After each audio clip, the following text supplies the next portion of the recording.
Alors moi personnellement, je trouve que c'est une très bonne chose sur le fond. Après, forcément, c'est pas parce qu'on sort un arrêté que tout est bon et que tout est mauvais. Il y a de très bonnes choses. Moi, en tant que moniteur de plongée, c'est vrai que pour moi de 6 plongeurs, ça reste une bonne chose, même si financièrement, pour certaines structures qui ont d'énormes frais, ben, ça pose un petit problème. Et ce qui fait que ça va être répercuté je pense, sur les personnes qui vont venir plonger. Puisqu'on on ne pourra plus refaire les mêmes tarifs pour les mises à l'eau, puisque là, on aura uniquement 6 plongeurs au lieu d'en avoir 9.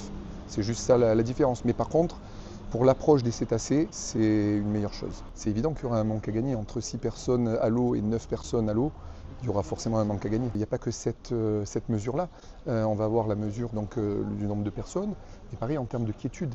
En termes de quiétude, ils ont mis en place une période de quiétude qui avant était 16 heures sur les mises à l'eau et aujourd'hui elle est réduite à 13 heures. Donc là, forcément, pareil, on ne pourra plus faire 2 tours comme avant, ou 3 pour certaines structures, ce qui n'était pas une bonne chose, une fois de plus, je le répète. Mais par contre, voilà. Donc de ne plus faire qu'une seule sortie avec 6 plongeurs, ben, vous faites le calcul. Il faut savoir qu'une mise à l'eau sur des cétacés va varier entre, vous avez les tarifs sur Internet, hein, entre 80 euros et 130 euros chez certains prestataires.